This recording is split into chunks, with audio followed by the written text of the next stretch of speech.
marks the end of the election, and for those of you that are worn out and ready to get out of the country for a while, senior editor of TravelZoo, Gabe Saglie, is here to fill us in on where Americans are jetting off to. First of all, Gabe, right out of the gate, I got to ask you, will the president affect where people are traveling to?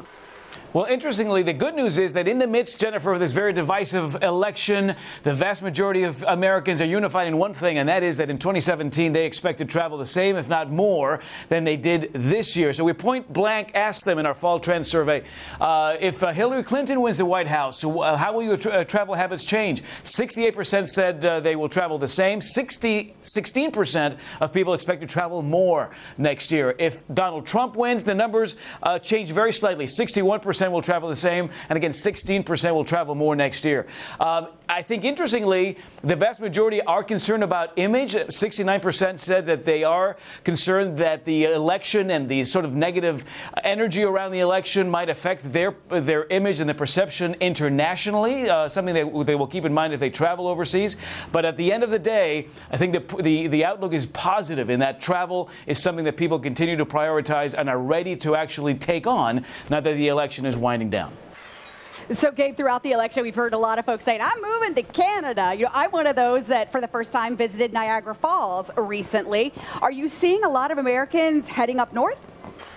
Yeah, you know, Canada, it's interestingly, a third of the people we asked in our survey did say that Canada gained a positive perception out of some of the discussions that were had during this current electoral cycle.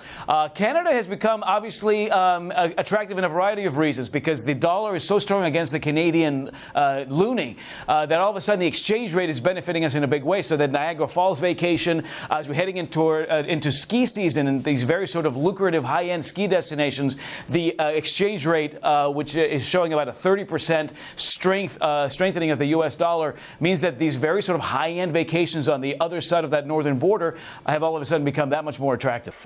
And Gabe, let's go south. Let's head down into Central America. Of course, Mexico, always a place where a lot of Americans enjoy going. But what about Costa Rica? I know it's been long-standing for Americans to visit. Is that still a hot spot? Yeah, Costa Rica remains this sort of very eco-friendly Central American destination, jungle vacations, coastal escapes. It has been on the CDC Zika list, and that's affected a little bit some of the, kind of the attractiveness for certain segments of the population when it comes to Costa Rica. We're also seeing some competition in Central America, increased hotel inventory in nearby Nicaragua, for example, taking some of that sort of eco-driven vacationing away from Costa Rica a little bit. We are about to enter the peak travel season for Costa Rica, which is usually December through April, where the rainfall sort of comes to an end. The weather's a lot more attractive.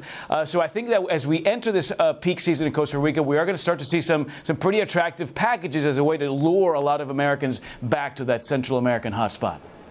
So, Gabe, I visited Costa Rica a couple of years ago, and I have to tell you, it's a place where I learned to surf. So I have very, very fond memories of there. But, my friend, can you take me to the islands? Where should I go if I want to head to the Caribbean? So, St. Bart's is one of these destinations that obviously has always had this very sort of high-end special appeal. St. Bart's, unlike a lot of its Caribbean neighbors, not on the CDC Zika list. So in that sense, it is attracting a lot of baby mooners, a lot of people who are trying to avoid that potential Zika situation. Bermuda, another destination, not in the Caribbean proper, about 1,000 miles north of Puerto Rico, but also because it's not on that CDC Zika list, sort of getting increased mindshare from Caribbean travelers. That said, the Caribbean in general is going to see sort of an uptick in travel come the winter season just because the weather becomes so attractive. But St. Bart's, you're sort of very off the beaten path. Fewer airlines fly out there. There are fewer resorts on the ground. It does make it a more lucrative Caribbean getaway. Certainly perfect for honeymoons, perfect for people who are trying to come up with a bit more of an upscale, high-end Caribbean escape.